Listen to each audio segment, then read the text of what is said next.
Hello and welcome to this week's The Gooters Pod. Mike, it's only week 2 and that is intense. Do you know how to turn the music off? No, I don't know how to do any of it. Oh, man. How are you, bud? Oh, man. Good thing that there's nothing going on to talk about today, but, that brand new entry, I just got so lost in that intro, and I'm going crazy over it. The technology that we have. Been 2 weeks, Andy, since the last time we potted, but we're not going to be letting that happen again for a while. I think we kind of came to the conclusion that we're going to fill your mouths, your faces with more shows than we've ever done before. Are you ready to do 2 shows a week for a while, Andy? No, me neither, but we're going to give it a try. So we're going to have some special surprises, some fellow podcasters, our favorite journalists, speak of the devil, former players, and you're going to want to stay tuned. So speaking of great guests, favorite journalists, people that have known me 8 times as long as you have, Andy, it's our pleasure to welcome back for, I think, the 4th time. Maybe he's Andy's favorite thing. He's a Philadelphia Eagles fan. Oh. But more than that, he's an award-winning biographer, author. He's won 4 consecutive Ballon de Journalism awards, which is the one that I pay the most attention to. He's really tall when he's not sitting down. And he's best known today for his work on ESPN, writing and televisioning about football. And the 3rd most famous person to come out of the American School of London in the 90s, behind Steve-O from Jackass and, of course, me. Welcome back. Welcome back, old friend. Gabby Marcotti back on the pod. Thanks for joining us. Great to be with you, Mike. And I think since we covered all the stories about your blistering pace and lack of finishing in previous podcasts, we don't need to go through that again, because that was a long, long time ago. We don't, but last time we talked about it, we didn't have photographic evidence of that. We have 3 important things highlighted in this picture. If you're watching on YouTube, we've got Gabby as a 17-year-old. We've got me as a 17-year-old, where I look like a nesting doll of what I look like now. And then this important photo right here, which I think pretty much speaks for itself, on the lower right-hand corner of your screen. So the one thing I do want to talk about our incredible, successful, amazing high school football team of 1989-90 is the coach. I now know why Arsenal Football Club took a kind of a downturn the year after they won the league in Anfield, and it's because of this guy. What was George Graham doing coaching a high school team instead of coaching Arsenal as best as he could? I never really understood that. It's remarkable. I mean, not many people know this. Oh, and by the way, I know we've got younger listeners. This photograph happens to be in black and white, but there was color photography back then. Yeah, just to be clear on that. Well, it was in black and white because it's commemorating the 40th anniversary of when Spurs last won a league. No, but I mean, as you know, obviously back then there wasn't as much money in football. And so, George, he had to go and moonlight on weekends. It's a bit like, if you ever read, Grant Wall wrote this great book about sort of what happened when David Beckham came to MLS, to the LA Galaxy.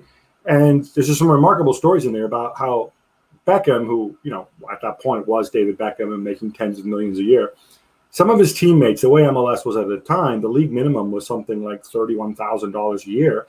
And so these guys would moonlight, while playing professional in MLS, they would go and they would coach, girls soccer and stuff like that. So I think it was a bit like that for George, which is, obviously we were privileged to work with him. Yeah, he inspired me, into doing something. I don't know what it was, but great leadership, and boy, were we amazing. We killed Lake and Heath. I think that was about the only team that we beat. Hey, man, that's where I grew up. Yeah, you know what? It's we're connected in so many ways. Out of all the terrible stories that you share with me as a friend and in our friends group, the fact that George Graham managing aside, you never brought that up, ever. Well, I'm full of surprises. And that's one of the biggest ones. Yeah, I don't like to pull all the arrows out of my quiver all at once. Sometimes you got to wait 4 years and do it from there. So one thing before we get on to the football, well, it is about football, but just not necessarily about current football. When we were in London in school together, it was the late 80s, early 90s. And from what I understand and recall, you became a Chelsea supporter at the time. Is that accurate, first of all? I mean, it was my local team. It was Stamford Bridge was the closest place to closest stadium in my house. And it was a bit of a thrill because, even back then, obviously, anybody they were a bubble team at that time. They were a yo-yo team, yeah. It's not like Arsenal were great shakes necessarily back then, but there was something about Arsenal. You could take the tube directly to the club and everything, and it was Highbury and whatever. So going to Chelsea felt a lot more rebellious because back then you still had the shed, you still had the weird crappy end where the away supporters went, and man, you just showed up on the day, you paid £5 and you go in there and you'd hear all this nasty language and you'd see a lot of supporters misbehaving, supporters who these days you don't see at Premier League grounds where everything is sanitized. Misbehaving. Exactly. I mean, look, maybe they still do and you just don't do it in the football grounds because there's CCTV following you everywhere into the bathroom and whatever else. But for a kid that age, it was a threat. It was a real thrill to be able to go and experience that. Well, I don't remember. I was trying to think. My memories of those days are a little bit hazy, but I mean, was there a lot of football, first division football, FA football? It was pre-Premier League, but was there a lot of that kind of talk and wearing shirts and stuff around our school? Because I don't really remember a ton of people who were like heavily invested. I had, kind of a couple of rotating people I would go to Highbury with, and I know I wore, the JVC shirt in school all the time. But I don't really remember there being a lot of that. Do you? I mean, I think there was a bunch of people going to Chelsea and Arsenal and others to Spurs. Obviously, as you know, we went to school with a guy who owned Wimbledon, a little bit further afield. Well, not with him, but his son Zaid, and his daughters. That's right. I forgot about Zaid. Dina and Delilah. So I mean, I think it was all pretty. Yeah, I think there was a football fan culture.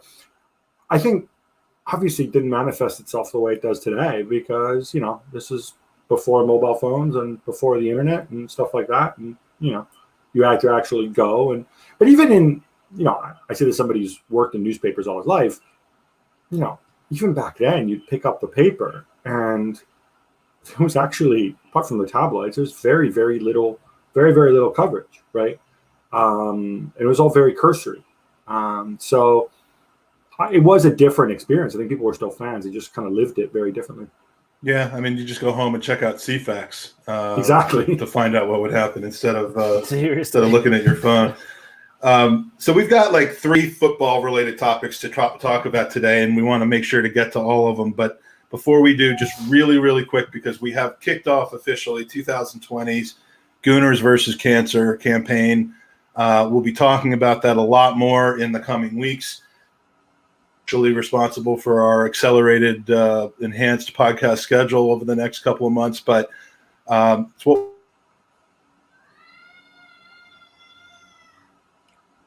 I've lost Mike. Yeah, his internet is.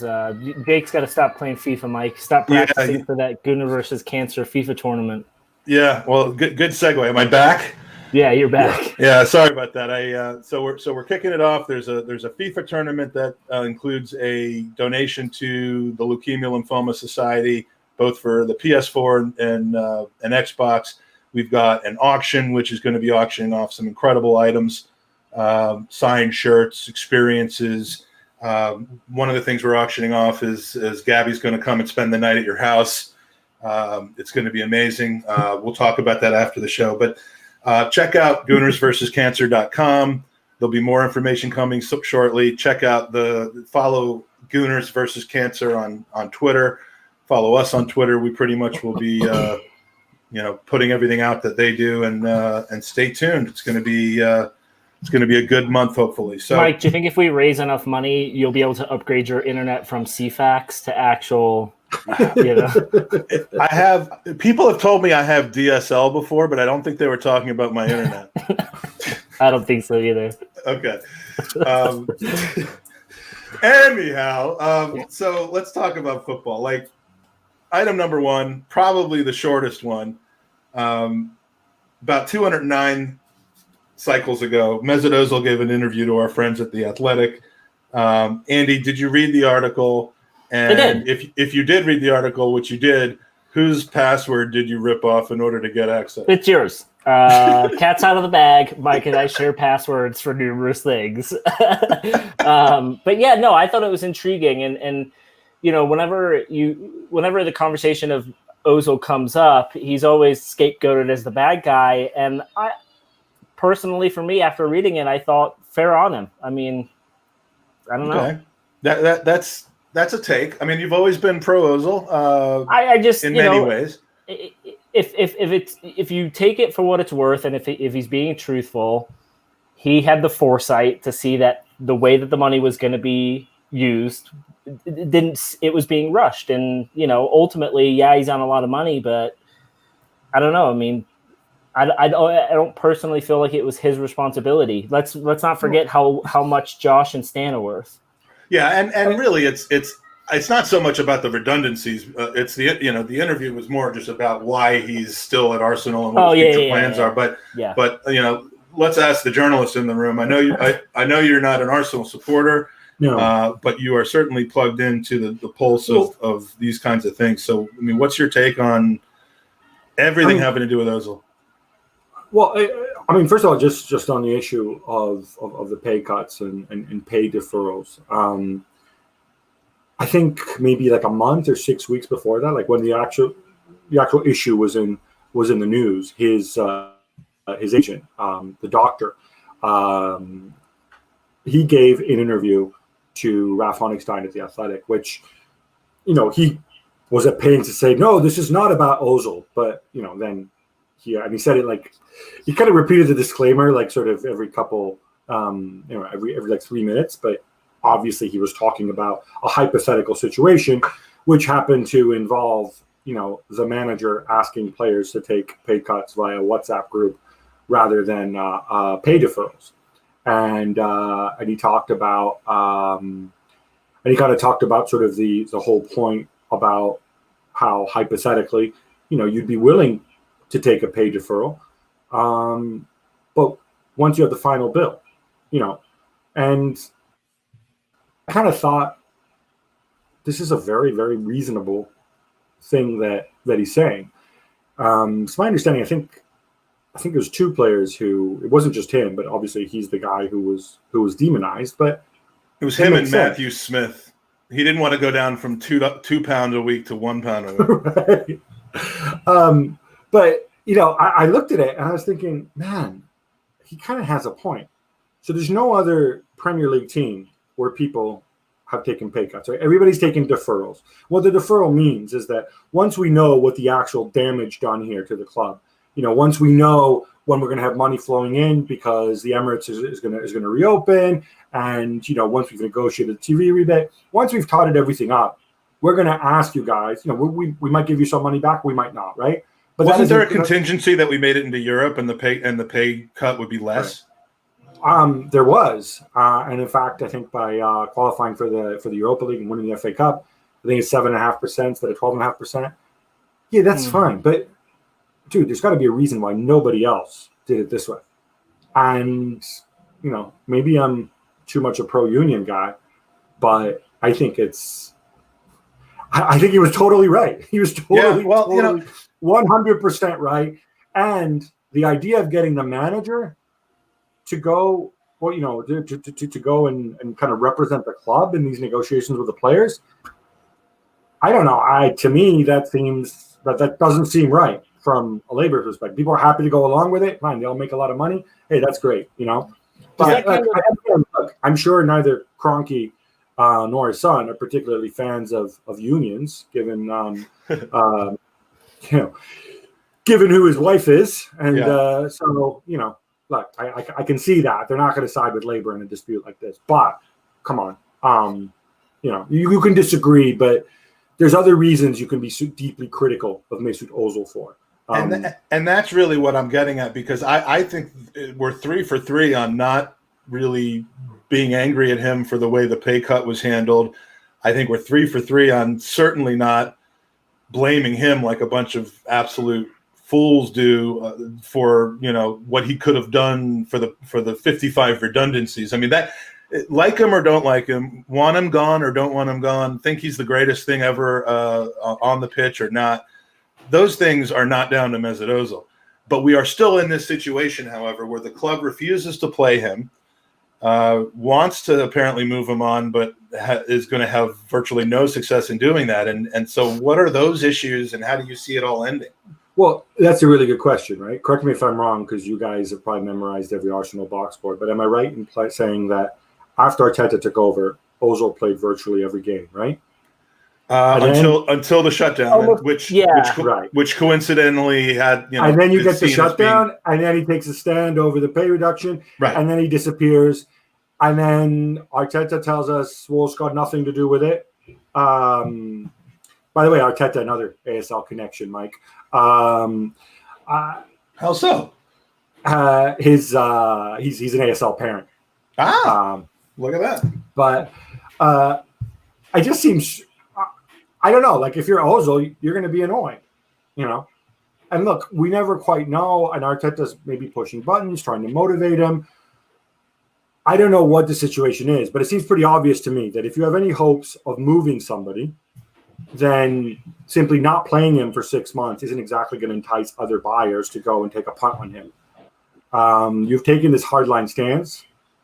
He has a very aggressive, litigious agent, the doctor, who could be mulling something. It doesn't make too much sense to me. I kind of think the ship has sailed, and in fact, it's going to be up on ESPN soon. But James Ollie, who was the chief football writer at the Evening Standard, now he's with us at ESPN. He and I have gone through the entire Arsenal squad, deciding who do you keep, who do you extend, who do you sell, how do we feel about this. That's going to be running soon, but we both kind of accept the fact that Mesut Ozil is going nowhere, and it's going to be impossible to shift him. And there's a cautionary tale in giving somebody at his age these enormous contracts. And they didn't just do it with Ozil; they've done it with other players too. And they're in the process of doing it with another. Yeah. But we're not just seeing that at Arsenal, though. I mean, Gab, you cover Serie A. I mean, it sounds like, and maybe I'm wrong here, but the rumors are Juve won out of Ronaldo's contract, Ramsey's contract. I mean, Bale at Real Madrid is basically just collecting a wage. I mean, football's getting mad because we're now seeing Kai Havertz, $350 a week for a 21-year-old at Chelsea, who's basically unproven. But it's just getting mad. These wages are just absurd because you're right. We can't move them all. Okay, so that's $350 a week for Kai Havertz at Chelsea. I'll believe it when you see it. When it actually happens. It seems to me that on that move, I heard it was $350 a day. I get suspicious when the only people talking, whenever there's a move, and the only people talking are his agents and the club that are trying to sell somebody. I get a little bit suspicious about what's actually going on. And then when it's supposedly it's done, but then it just keeps dragging on and on and on. But anyway, we're gonna cover that topic too. That's topic number 3. But exactly. But I did come up with an idea. I don't mean to step on you, but I think wages from now on. I mean, I was surprised as an American when people talk about wages on a weekly basis because we're not used to hearing it that way. Right. But I think instead of that, what we should do is we should just say he's on £1,000, and then we should change the time period to match what he's being paid. So, Mesut Ozil's on £1,000 a minute, whereas Bukayo Saka's new deal is £1,000 every hour. I mean, just have that be the thing. I think that's what we should do. That would work. But I mean, to go back to Andy's point, I think there's a difference when you feel that in the case of Ronaldo and Ramsey, and I think Ramsey was an idiotic deal. Like, like a lot of these veteran free transfers, which aren't really free because you end up paying the intermediary 10, 15 million from Juventus's point of view. But I think there's a difference, and I think this informs how I think they should handle Aubameyang and indeed Willian, and how they didn't do it. If you think you're close, and in Juventus's case, they win Serie A every year. They wanted to win the Champions League. They said, we've invested a bazillion in Cristiano. Let's push the boat out. Let's keep the veterans together, and let's go and take the Champions League home, because that way, we'll get more revenue and whatever. You can justify it that way. When you're in Arsenal's position, when you finish 10 points out of fourth place, and again, correct me if I'm wrong, I believe there's 3 other clubs between yourselves in fourth place, and you've got all these gifted youngsters, and you've got a guy who's only been in management for 6 months and is only still kind of learning the trade. I kind of say, man, how about we have a proper rebuild? How about we actually do this right and not tie us down to these enormous contracts? The fact of the matter is, Arsenal finished 8th last year with Alba and Lacazette, right? And you're effectively mortgaging a big part of your wage bill for the next 3 years. You're paying him whatever. I mean, I've heard $250 a week mentioned. He was already on big wages before. You're basing this on the fact that he's going to perform at that level in 2 or 3 years' time.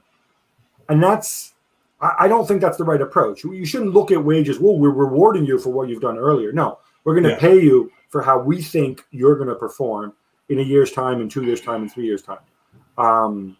The club evidently feel that they're much closer to fourth place and that they can get in the Champions League. And James Ollie told me that, they feel that after 4 years, they got to get back in. And so that's why they pushed the boat out on him and Willian. And if that's the case, I don't know. It just feels like a gamble to me.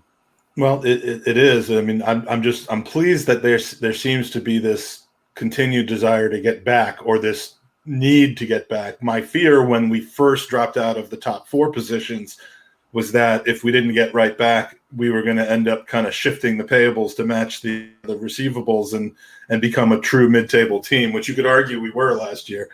But let me ask you this, because this is the part I'm trying to wrap my head around. Lacazette's contract expires in 2022. He doesn't make as much as Aubameyang, but he's not far off it. Does extending Aubameyang mean that Lacazette is on the market?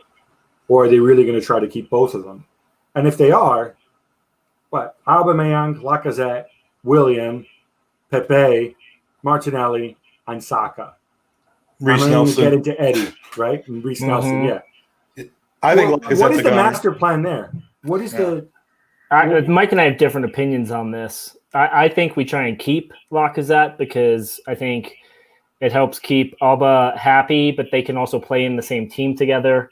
But then I also think Arsenal need to clear wages and we need money, and Lacazette's a good piece. And, with the way COVID world is, you could almost look at transfer window being $0, right? So we could look at player transfers or swap deals. I don't know. Mike, I know that you think we're going to sell him.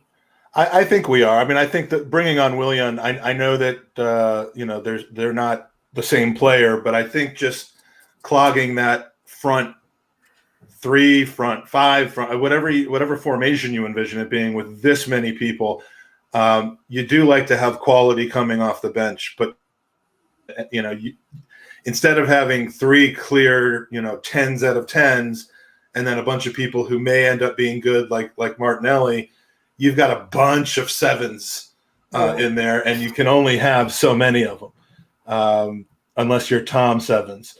But our friend Tom Sevens. But yeah, I think probably going to be the one to make way, if not a second one, which more than likely would be, your Reece Nelsons of the world. But that's the other thing that gets me, right? With Willian, you're paying Willian starter wages, right? Mm-hmm. You're not paying him guy off the bench wages. And so at that point, I know he's a free transfer, but damn, this is like, I read the statement after Raul left from Vinay about, we need to do a better job communicating. We've heard that before. Yeah. How many interviews with Raul and Edu have you guys seen? This was the problem with Emery. I mean, Arteta's better because at least Arteta's articulate and charismatic, whereas Unai was Unai, right? But if you're going to make these decisions, the people making the decisions, I think, have to be accountable, whether to the fans or to the media. They have to give press conferences.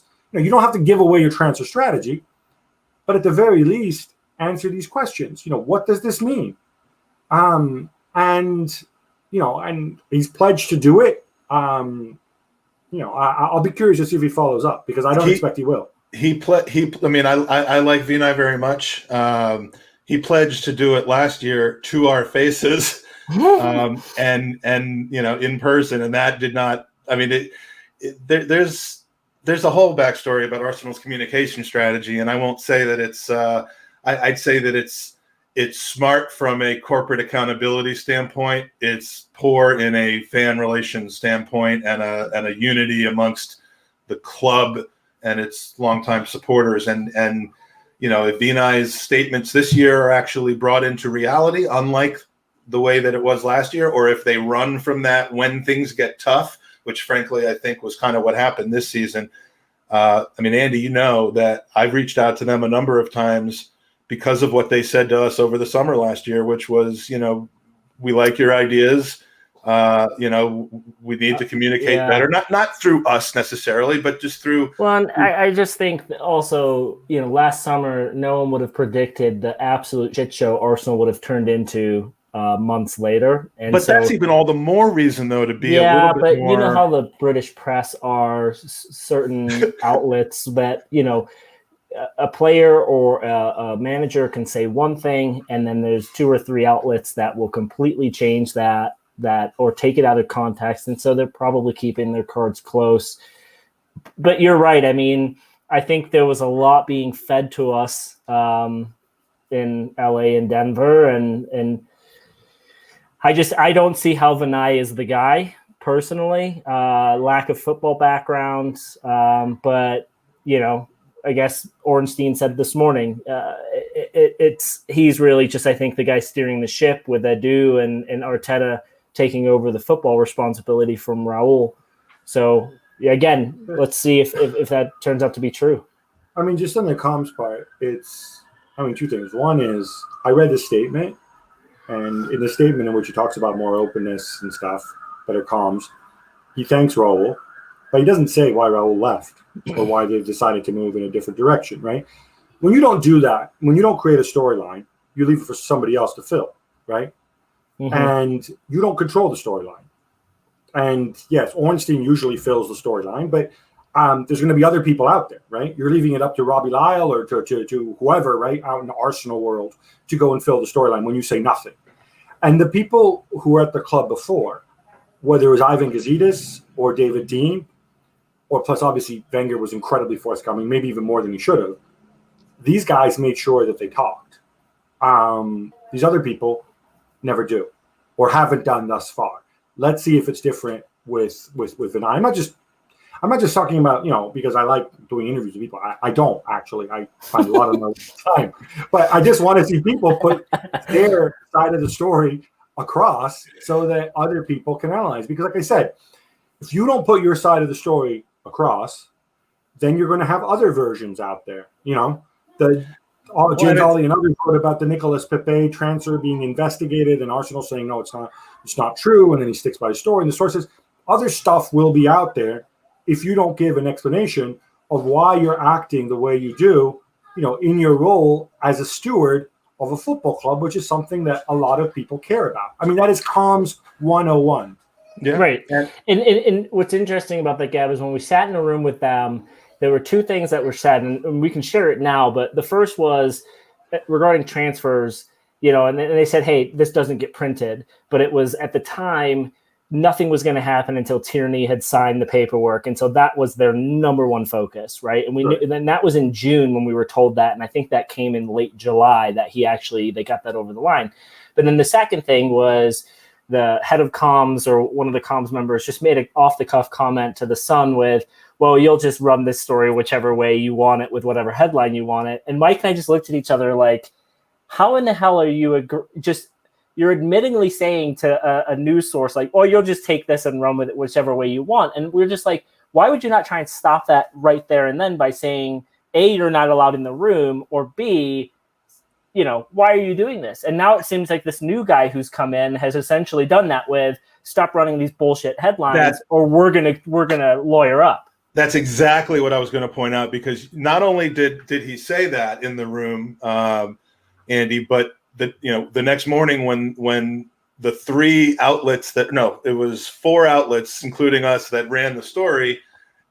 Most of them were pretty straightforward. One of them was top 30 lines from Josh Kroenke's wind-up session. Yeah, wind-up merchant. Yeah, wind-up merchant Josh Kroenke's most insulting line, something like that. And I'll give you one guess as to which paper ran it that way. And then the next night, we're all in LA, and they're shaking hands with him. And I mean, and the one thing that I think is actually kind of a good thing, although it seems heavy-handed, is that Tim Lewis doesn't seem to be all about that kind of game.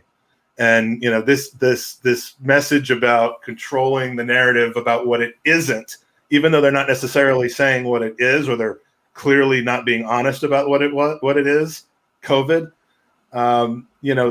It's a different. It has the marks of Tim Lewis all over it. Gabby, what do you know about Tim Lewis? I know nothing. I tend to never speak to comms people. Because they're there to spin you, and they're there to leak information that the club want out there for their own purposes. I mean, I know Mark Canella. He's a very nice guy. I don't know how his situation has changed or not. And obviously I know the head of comms at Premier League clubs and other clubs around Europe, but I very rarely speak to them. Which doesn't mean I pay attention to what the club says, obviously. Yeah. But look, I know they don't have they have a difficult job, and but equally, I think there's things that they could do better. And well, I think you're right. This case being one of them. They're definitely a gatekeeper, because when we sat in the room, Vinay was great. Came over, introduced himself, shook hands. We chatted with him for about 10 minutes before we were told, "Hey, we're going to take you in to see Kroenke." But Raul was very much ushered away from us, Mike. When you look back at it, I don't know if it was the language barrier, but 100%. It was, "Hey, we're going to have Raul in this room with the people that we need to have him in the room with, but he's going to sit in the corner, shake hands, whatever."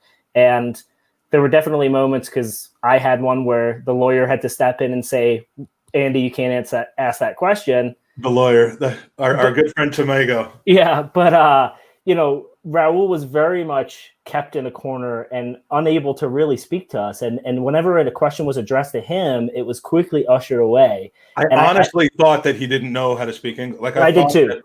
And I've since learned that that's not the case. Yeah. Oh, he speaks English. He speaks English with an accent, as you would expect, and he's actually a pretty affable guy, and he doesn't mind talking to the media. In fact, I think, well, at that stage, what they said, I mean, in that room, I remember Josh said, and I look back at my transcript, he said, "There's been a lot of heavy lifting over the last 14 months. We have an entirely new structure that we are excited about in Vinay, Raul, and Unai. And with that new structure, and they were pleased to have just brought on the technical director, Edu. And now really it's just Vinay and Edu a year later. And we really have kind of danced around and transitioned into this Raul situation without talking about like it hit a bunch of Arsenal supporters like a ton of bricks, myself included. We've talked about the reasons, but I mean, your colleague, James Ollie, kind of put out an article that there was an investigation about the Pepe transfer. It didn't really talk about what was being investigated specifically. It didn't seem to indicate that there was an investigation about wrongdoing or chicanery from a financial standpoint to any particular person. It would have just been like, hey, it seemed to me like, hey, are we overpaying for transfers? Which is ironic because we tend to dither and offer, £1 over a a hypothetical release clause and then lose the player to another club more often than not. But how is it possible that the timing in the middle of a transfer window, with virtually no warning and right after Tim Lewis is brought in to do an audit of the club, does this major of a move happen if there's not something more than just COVID or long-planned streamlining of the club involved? We've talked about what they said, but are you without being worried about being sued? Do you have insight? No, I don't care. I mean, I know the limits. I genuinely don't know, so I'm going to speculate. The most logical explanation, and if Arsenal's comms people were here, they would tell us. I would assume.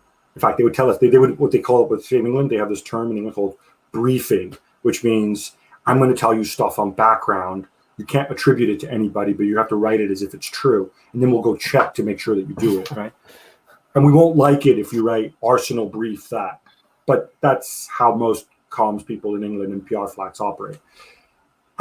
Look, one explanation is simply that Raul came into this club thinking he was going to work under Ivan Gazidis, okay?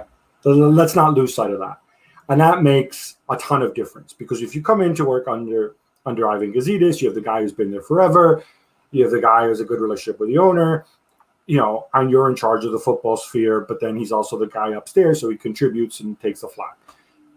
For all the reasons that we know, that never came to never came to pass.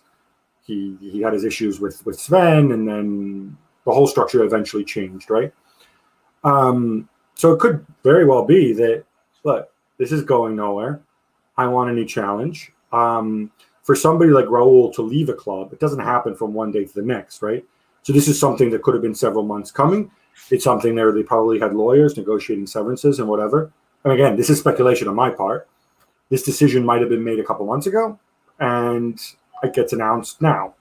The other possibility is that it was a far more sudden, immediate thing. If that's the case, then it would have to have been something quite egregious, like doesn't the timing falling out or whatever. Doesn't the timing kind of lead you towards the latter from the former? I mean, why? It's the height again, but Mike, the most important transfer. Maybe he was one of the 55 redundancies. Yeah, exactly. We're in the realm of speculation here, right? But clearly, from an optics perspective, right, from a comms perspective, you have the club signing a whole bunch of players, many of whom are advised by the same guy who has a close relationship with your director of football. One transfer that this guy was not involved in last year suddenly gets criticized because he cost a lot of money. There's reports that there's an investigation going on into the transfer, an audit of the transfer. Look, I don't know. Maybe they audited every single transfer, and this just happens to be one of them. We don't know that. I don't know that, right? Like I said, you have to own the storyline. You got to come out, answer questions, and say, this is what is going on. But they're not doing that. And so as a result, you still have all these whispers. I have no idea. That's why we're sitting here. We're sitting here speculating. But, you give the club the benefit of the doubt that Raul wanted to leave, and it just took a long time to agree on a severance. That's one story. Now, how much would you buy into with the Raul versus Ozil spat? Because a lot of people are suggesting that Ozil being taken out of the squad was Raul's thinking, and because as you had said before, when Arteta came in, Ozil was playing. But then he just kind of sailed off. And have you ever seen or heard that where the board are making decisions for the manager? I know we see and hear about it a lot with Real Madrid and Barcelona, but I just can't believe if a player of that stature and with his capabilities on the pitch that Raul would say that this makes sense, don't put him in the squad, because he could come off the bench and make a difference. Arteta has been clear on almost everything he's ever said at Arsenal except for the Ozil scenario. He just kind of pushes that away. I'm going to make a bold prediction here. When people leave football clubs, especially people who, haven't been as successful as they would have hoped, they get blamed for everything, right? So you're going to, you're going to see this guy blamed for everything from the fact that, from Callum Chambers' injury to Ozil to whatever, right? It seemed weird and suspicious that the guy just disappears after his dispute and, when he refuses to leave. I would hope that Arteta would be secure enough in his job to not accept a situation where he is made to do things by Raul Sanllehi, because I would hope that Arteta would be confident enough in who he is, confident enough in the fact that he's got the confidence of the Cronkies, that if Raul Sanllehi has him do something like that, he can just say, no, you want to do this? You own it. You come out, you issue a statement and say, we don't like Ozil's behavior. He's out of the team. But obviously that didn't happen. So I'm assuming maybe he thought seeing Ozil's mopey face around the squad would have gotten everybody down. I don't know. But like I said, you make decisions like this, you have to own them. And I refuse to believe that Arteta would allow himself to be pushed into this decision by Raul Sanllehi. Because look, Arteta's not a dumb guy. He knows which way is up. He knows which way the wind is blowing. And he knows that at that moment in time, he was more important to the future of Arsenal's football club than Raul Sanllehi was. So I don't buy that. To me, that just seems like a conspiracy theory. Well, there's someone out there that definitely isn't buying it. Who knows what they know, what they don't know. But I tend to agree. I think there's a story here, but I also think that there's an intense desire by both sides to not get into it. I mean, Arsenal don't do that. I mean, even the people that they've left there on the worst terms with, it hasn't been an acrimonious public breakup, right on down to RVP and those sort of guys. So. Well, and remember too, Mike, I mean, I'm not a lawyer, and I have a particular hatred for lawyers in general. But that said, Andy's a lawyer, by the way. Sorry, Andy. Well, I'm not, but it could be an Eagles fan. But look, the reality is you're on the hook for this guy for what, $15 million a year, something like that. There are legal implications it's called constructive dismissal, right?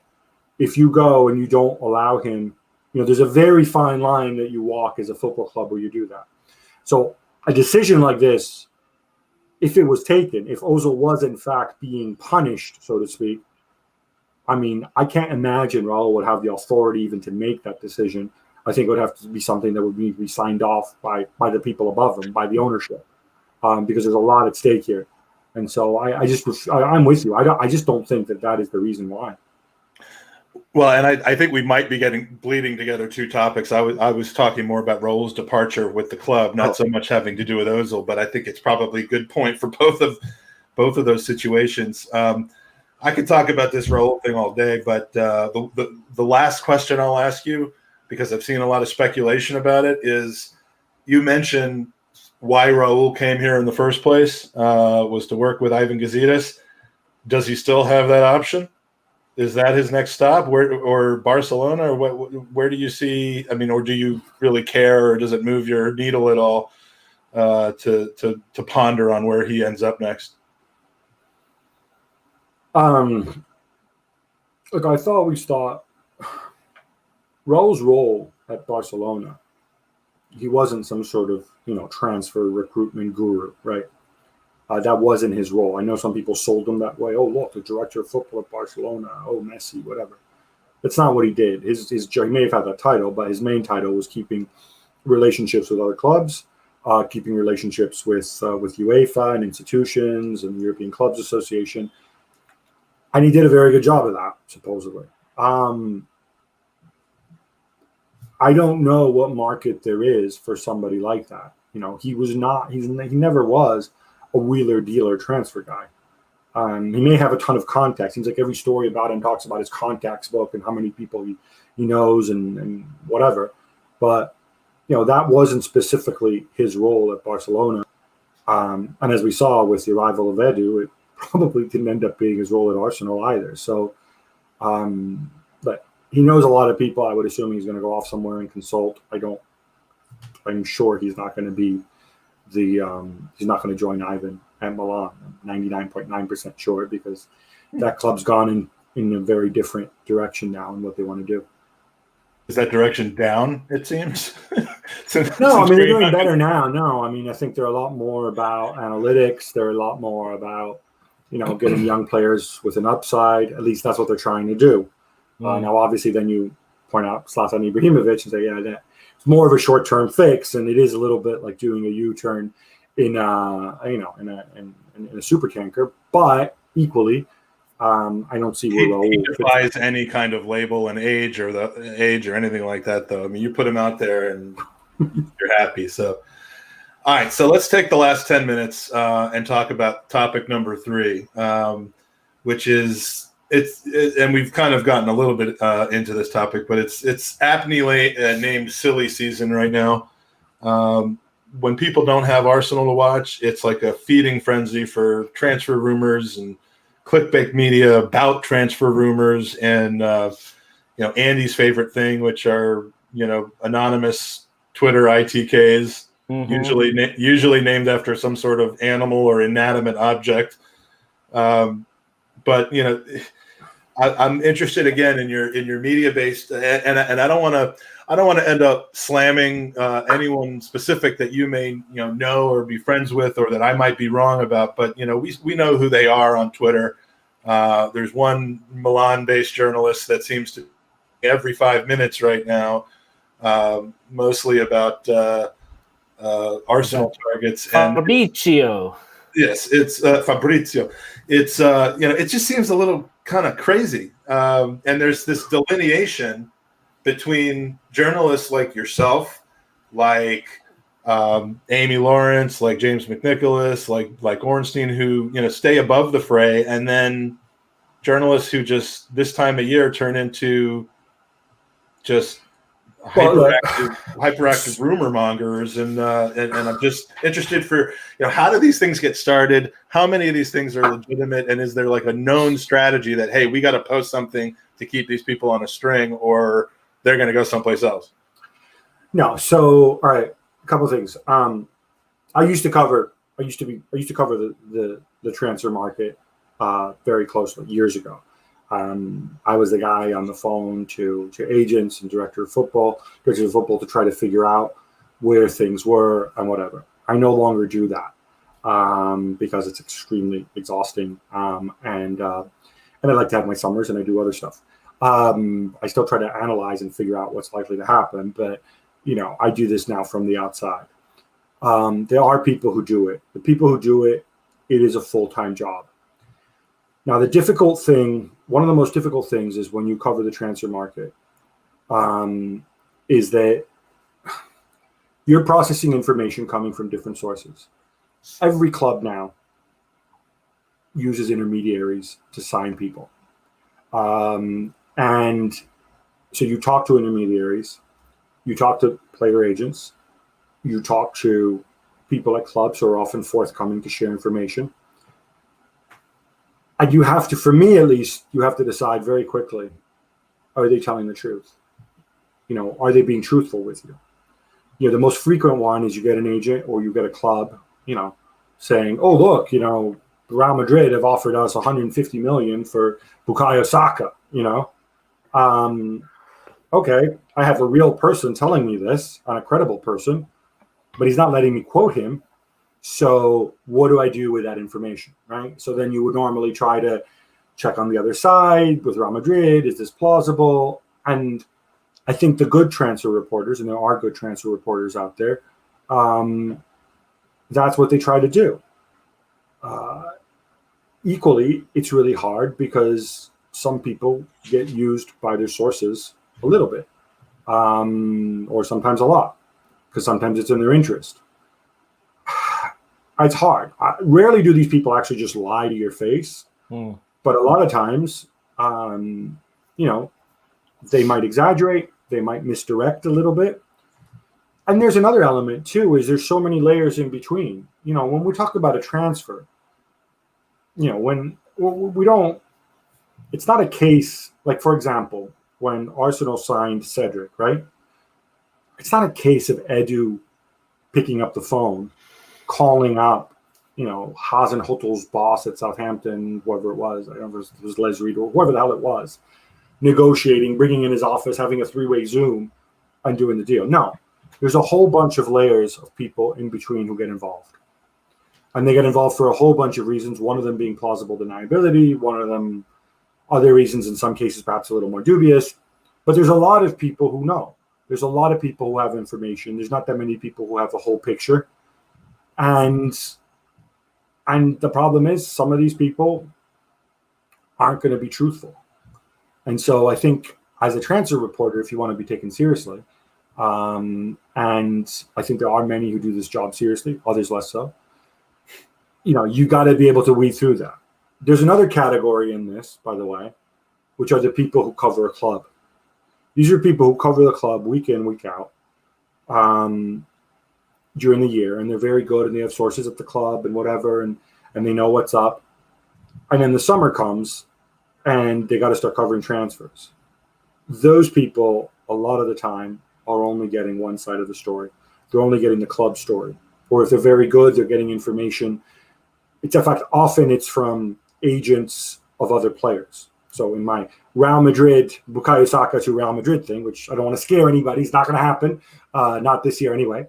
Or not for these terms, at least. Yeah, maybe not for 150 million, not yet.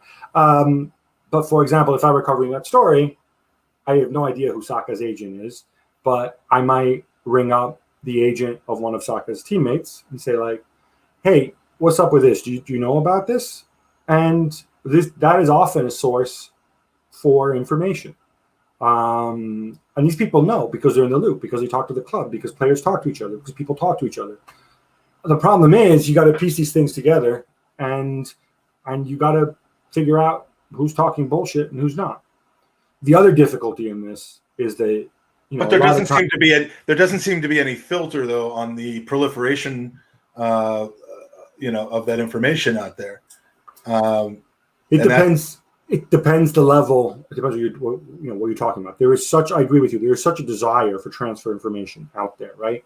I had something. I was in a podcast like about a month ago, right, and talking to a guy in LA about Jadon Sancho, my buddy Phil Brown, and I said, well, I've been told that Sancho, all things being equal, would rather come to London because it's where he grew up, it's where his home, right?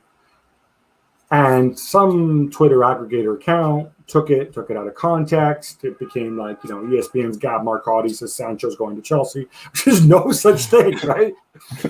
These things are complicated. These things take time. Sue them. You should be threatening to sue them when they say that. I'm not going to sue some anonymous Twitter account based in, run by bots in Bangalore or wherever. Like I saw, but what I'm and also suing would mean involving lawyers, and my feelings. You hate about those. Lawyers. Yeah. Exactly.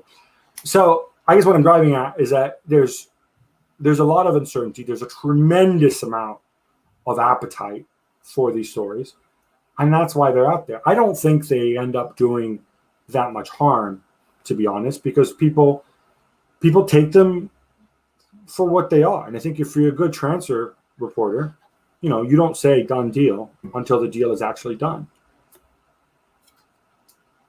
Oh, and one other thing. Sorry, one other favorite of mine. If I tell you Arsenal are interested in signing Jack Grealish, okay? That can mean anything.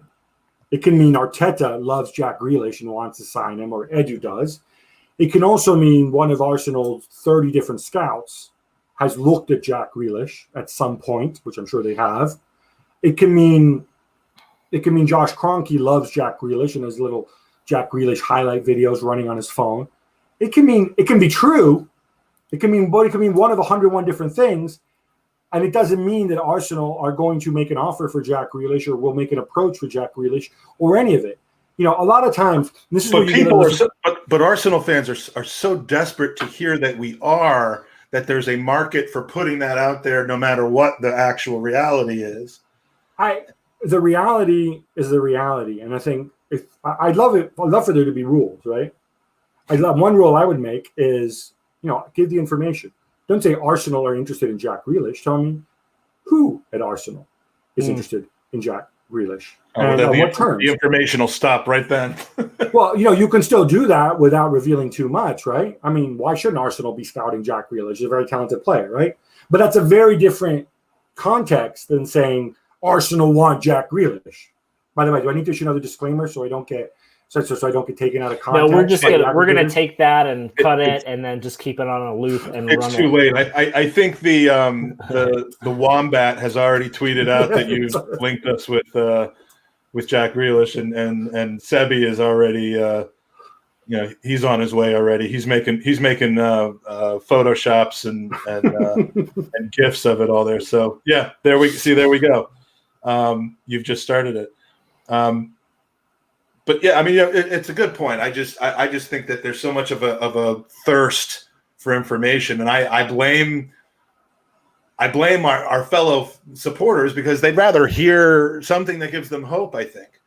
And there are plenty of people willing to give that to them, whether it's true or not. I mean, look, I think it needs to be managed a certain way, right? And if you watch transfers or you cover the transfer market to some degree, even from a distance, you also realize that some actors are different than others. So you know how City signed Nathan Ake, it felt like from one day to the next, right? That was potentially a situation which could be incredibly leaky because Chelsea, I think, had rights of first denial still in Ake. Bournemouth are going down. What do they care? They can leak. They're a pretty leaky club anyway. City, moving parts, blah, whatever else, right? But on that situation, because of the people involved and because of who looks after Nathan Ake, there was almost nothing until the deal was on the verge of being done, right? And it all happened very, very quickly. City seems to be very good at that compared to other teams. They've done that on a number of occasions, it seems to me, or maybe it depends on the people and the agents and the intermediaries that you use, right? These are all human beings. I mean, I can tell you, I don't think Chiki Begiristain has ever been quoted in the English media. I've never heard the guy speak in English, but I can tell you, for example, he's a guy who talks continuously to a million different people, and yet he has the discipline to make sure that you don't get these kind of transfer circuses, the daily Havertz going on. Others are different. Every situation is different. But bottom line is there is a way to cover the transfer market responsibly, I think. Sorry. Could it also help that City are just so rich that when it comes to agent fees and intermediary fees, they just pay them and don't have to negotiate about every item line in the contract, whereas a club like Arsenal and others would have to negotiate almost every fee because they're trying to penny pinch. Whereas City just go, if the agent gets $6 million, just pay it. I don't know. Maybe that's why it's so quick for them. I don't know. If you look at, agent fees. It's funny. I'm a big fan of transparency. Like, it bugs the crap out of me when clubs say, "Oh, we've signed so and so to a long-term contract for an undisclosed fee." Whenever people like to keep things hidden, I know they say, well, it's because we don't want to give our competitors an advantage. The reality is people know people are going to find out. They just simply do it because they don't want the scrutiny of their fans, and they don't want their fans knowing how they're spending their money, right? It's as simple as that. But agent fees, that's actually one area where there is transparency because we know how much each club spends on agent fees every year. And actually, as I recall, City, relative to how much they spend, don't spend a fortune on agent fees.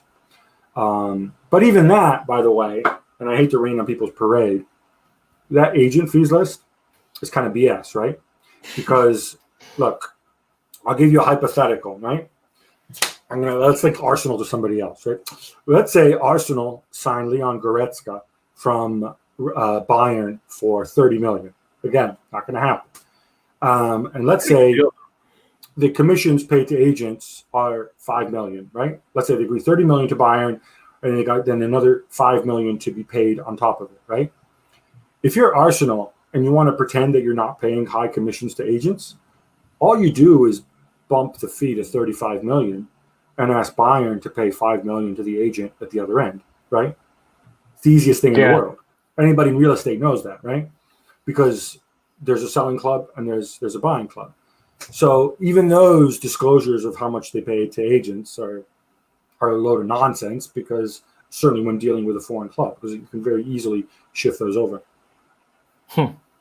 It's absolutely fascinating, the intricacy of all of this. I've always wondered why the players aren't just paying the agent fees. That seems to be the common sense part if you're in the world of football. Do you really want to know why? I would love to. So the reason agents don't pay agent fees is twofold. One is, or historically in England, it's been a VAT issue. Okay. In the sense that the agencies have to charge VAT. Players don't want to pay it. They're like, oh, what's this? 20%? But if I charge the club VAT, the club can go and obviously they can subtract the VAT, right? They can claim it back, right? So that's value-added tax is generally the explanation that's given. The other explanation is that what happens if your agent doesn't pay you, right?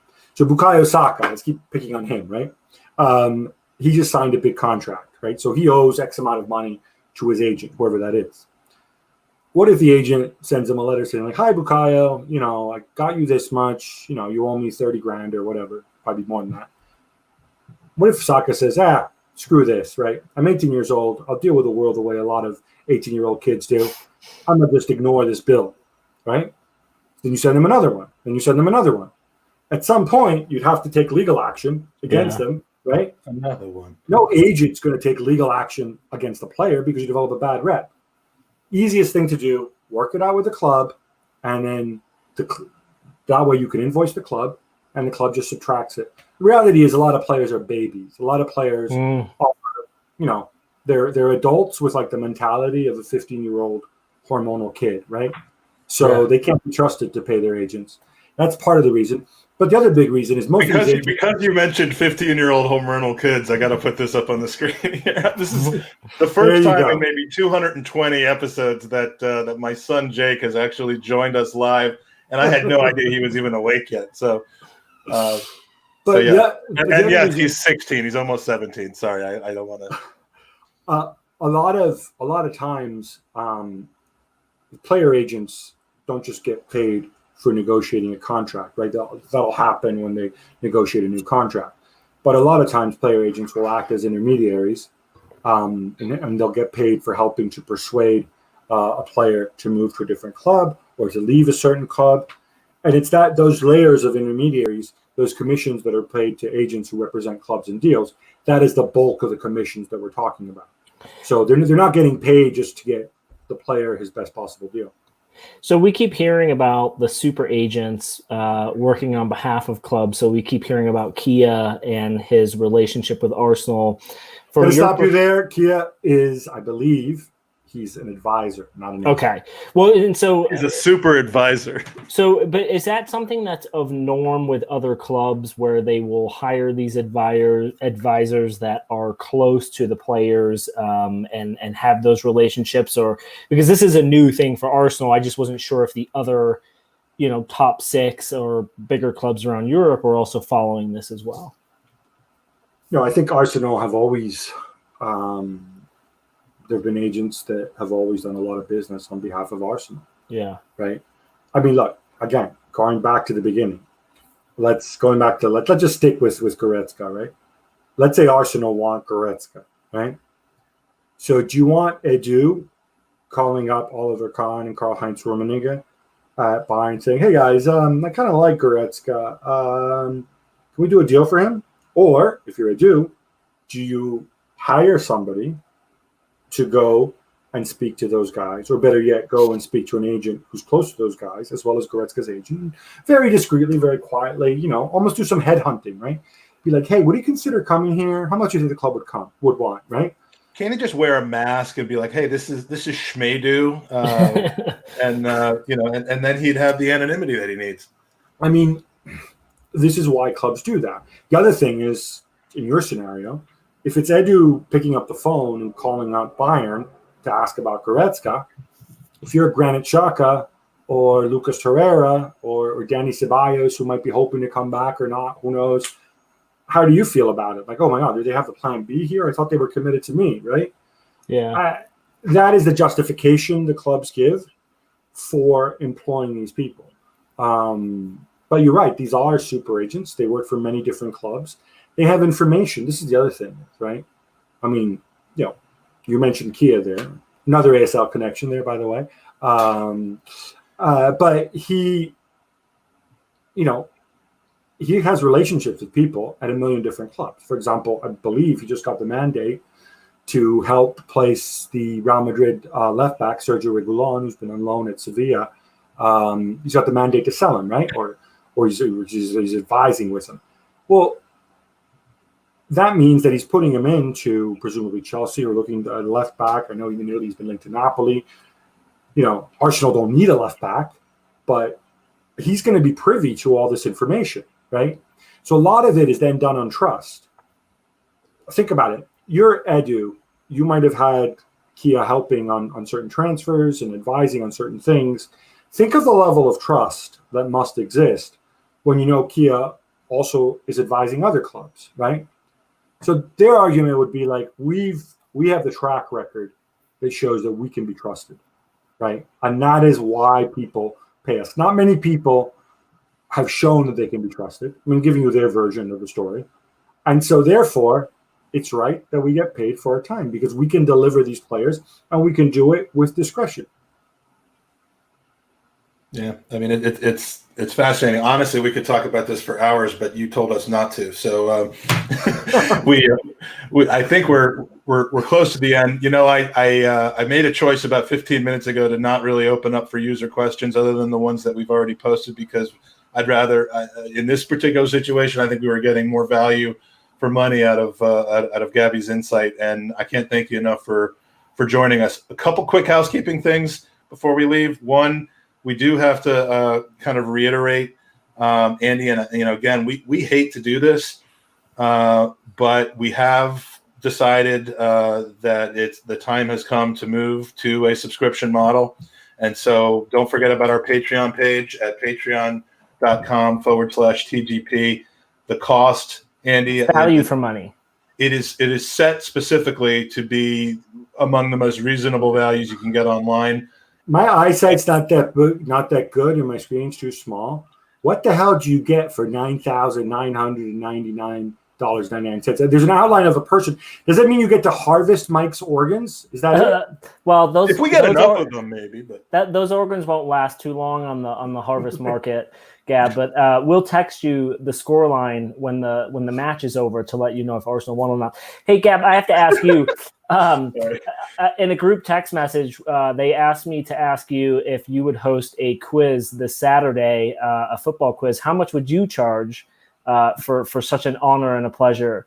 Would it be in the $10,000 range? And how much of that would go to Gooners versus Cancer as the intermediary and advisor for the deal that we're brokering? I would be very happy. I mean, if it's for charity, I'd obviously wouldn't charge. I'd be very happy to. I'd be very happy to do it. As long as Mike buys me a beer next time he's in my neighborhood. There you go. Absolutely. So, all right. So that's the Patreon. And again, on a another serious note, we need to talk about just wrap it up with Gooners versus Cancer. And I forgot to post the link before, but there is a general donation page which you can see on your screen right now. If you're listening to this on audio only, it is www.goonersversuscancer.com. And you can donate. You're donating directly to the Leukemia and Lymphoma Society. If you're in an area where tax deductibility is available and important, you will get that, including an emailed receipt for tax deductibility purposes.